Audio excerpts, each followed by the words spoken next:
Capítulo 9, onde se conclui e se dá fim à estupenda batalha que entre si travaram o galhardo biscainho e o valente manchego. Deixamos na primeira parte desta história o valoroso biscainho e o famoso Dom Quixote, de espadas erguidas e desembainhadas, prontos para desfechar dois furibundos golpes que, se em cheio se acertassem, no mínimo se dividiriam e se abririam ambos de cima a baixo como romãs. Nesse ponto tão incerto, foi que se deteve truncada e saborosa história, sem que o autor nos informasse onde se poderia achar o que dela estava faltando.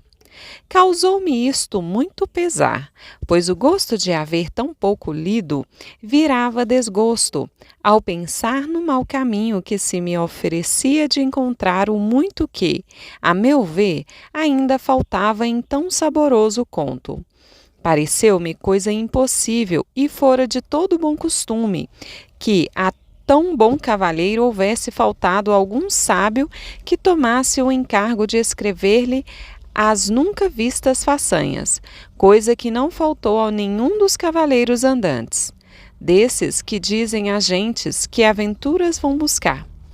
Porque tinha cada qual um ou dois sábios adrede preparados, que não só lhe descreviam os feitos, mas também lhe pintavam os menores pensamentos e ninharias, por mais ocultos que fossem, e não haveria de ser tamanha a desdita de tão bom cavalheiro, que faltasse a ele o que sobrou a Plati,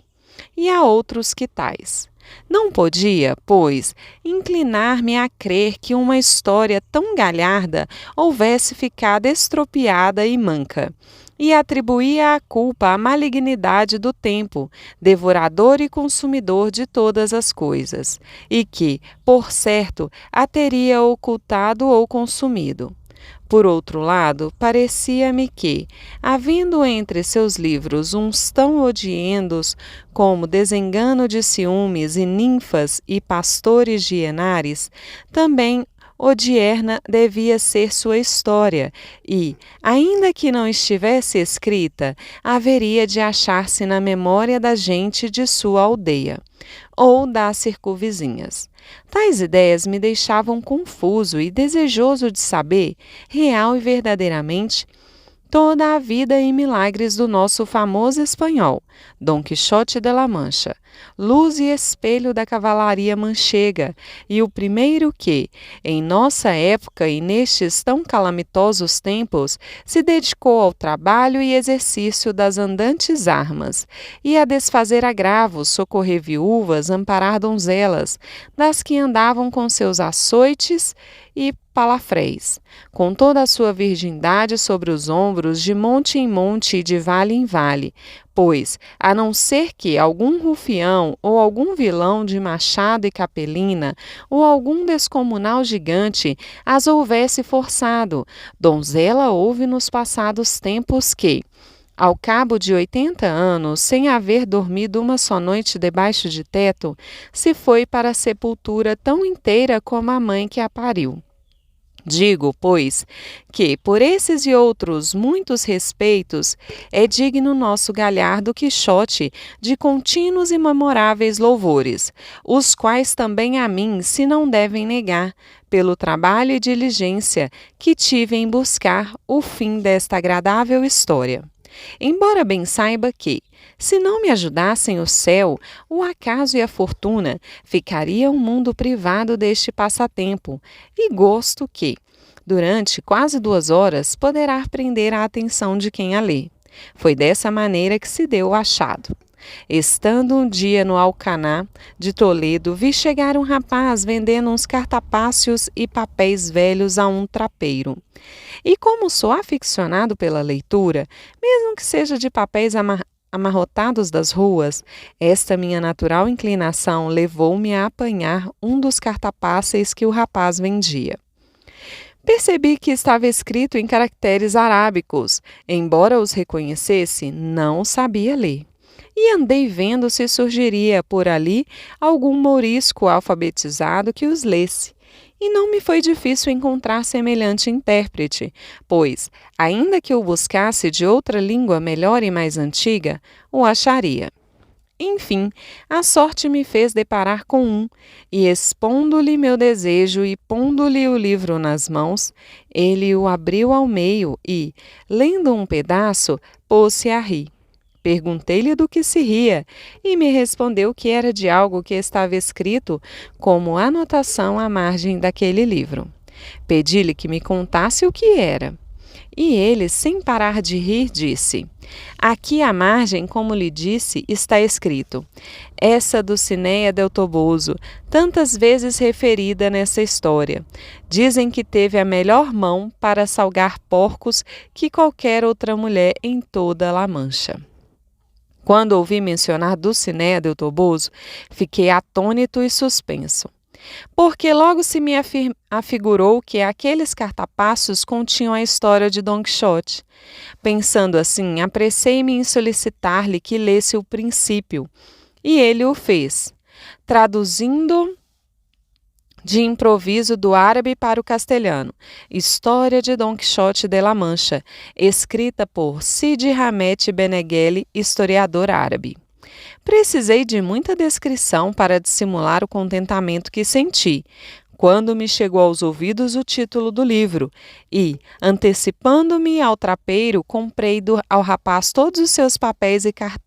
cartapacios por R$meio. Fosse ele esperto e soubesse do muito que eu os desejava, bem poderia relutar um pouco, e acabaria por vendê-los por mais de R$6. Afastei-me com um morisco pelo claustro da igreja matriz e roguei-lhe que me traduzisse para a língua castelhana todos aqueles papéis que tratavam de Dom Quixote, sem lhes tirar nem pôr, e prometi pagar-lhe o que pretendesse. Contentou-se com 2 arrobas de passas e 2 fangas de trigo, e assegurou-me que os traduziria bem fielmente e com muita brevidade. Eu, porém, para facilitar mais o negócio e para não deixar de mão tão bom achado, levei-o à minha casa, onde, em pouco mais de mês e meio, traduziu toda a história, do mesmo modo como aqui vem referida. No primeiro cartapácio se achava desenhada muito ao natural a batalha de Dom Quixote com o Biscainho, os dois na mesma postura que a história conta, espadas erguidas, um coberto pela rodela, outro pela almofada, e a mula do Biscainho tão ao vivo que mostrava a tiro de besta ser de aluguel. Nos pés do Biscainho via-se escrito o título, Dom Sancho de Azpeitia, que sem dúvida devia ser o seu nome, e aos pés de Rocinante havia outro, dizendo, Dom Quixote. Estava o Rocinante tão maravilhosamente desenhado, tão comprido e arriado, tão debilitado e magro, com a espinha tão saliente e com tamanha aparência de tísico, que bem a descoberto mostrava quanto alvitre e prosperidade se lhe havia posto o nome de Rocinante. Junto dele estava Sancho Pança, que segurava o asno pelo cabresto, e a cujos pés havia outro rótulo onde se lia Sancho Zancas, e devia ser porque tinha, conforme mostrava o desenho, uma grande pança, o talho curto e as ancas largas, razão pela qual lhe deram o nome de Pança e o de Zancas, sobrenomes pelos quais é às vezes designado na história. Podiam assinalar-se ainda outras minudências, porém todas de pouca importância, e que não vêm ao caso para a verdadeira relação da história, pois nenhuma é má, caso seja verdadeira. Se podem levantar objeções acerca de sua veracidade, outra não haverá senão a de ter sido árabe o seu autor, já que é próprio dos escritores daquela nação serem mentirosos, embora por serem tão nossos inimigos, antes se possa julgar que nela falte do que nela sobre. Foi o que me pareceu, pois, quando podia e devia tecer loas a tão bom cavalheiro, como que de propósito as passa o autor em silêncio, coisa mal feita e pior pensada, havendo e devendo ser os historiadores exatos, verdadeiros e nada apaixonados, sem que o interesse, nem o medo, nem o rancor, nem a afeição os faça torcer o caminho da verdade, cuja mãe é a história, êmula do tempo, depósito das ações, testemunha do passado, exemplo e aviso do presente, advertência do porvir. Nesta,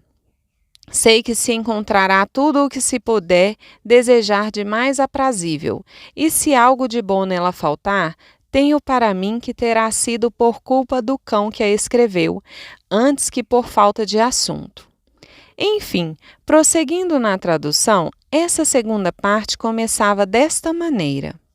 postas e erguidas ao alto das afiadas espadas dos dois valorosos e irados combatentes, não parecia senão que estavam ameaçando o céu, a terra e o abismo, tal o denodo e aspecto que tinham. O primeiro que descarregou o golpe foi o colérico e biscainho, e fê-lo com tanta força e fúria que, se não lhe tivesse sido desviada a espada no caminho, aquele único golpe bastaria para dar cabo à rigorosa contenda e a todas as aventuras do nosso cavaleiro. Mas a boa sorte, que para coisas mais elevadas o guardava, torceu a espada do seu adversário, de modo que, embora o acertasse no ombro esquerdo, não lhe fez outro dano senão desarmá-lo de todo aquele lado, arrancando-lhe de passagem grande parte da selada, com a metade da orelha. Vindo tudo isso ao solo com espantosa ruína e deixando-o muito maltratado.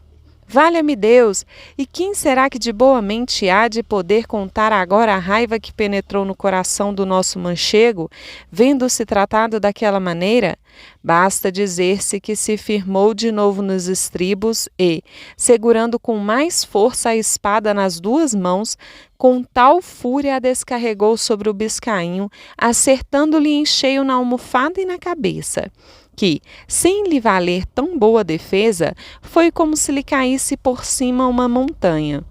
Começou a deitar sangue pelas narinas, pela boca e pelos ouvidos, e a dar mostras de cair da mula abaixo, e sem dúvida cairia, se não se abraçasse ao pescoço do animal.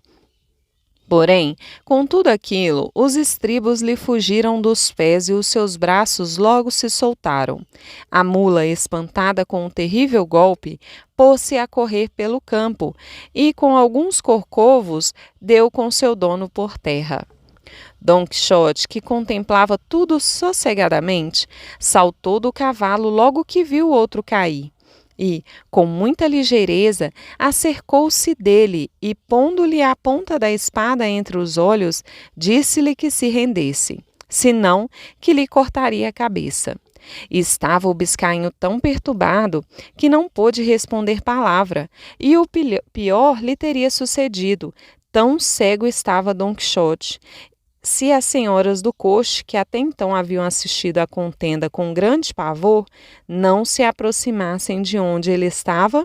e não lhe pedissem encarecidamente que lhes fizesse o grande favor e mercê de perdoar a vida do escudeiro. Ao que Dom Quixote respondeu com altivez e grandeza: por certo, formosas senhoras, sinto-me bastante contente de fazer o que me pedes, mas há de ser com uma condição e acordo.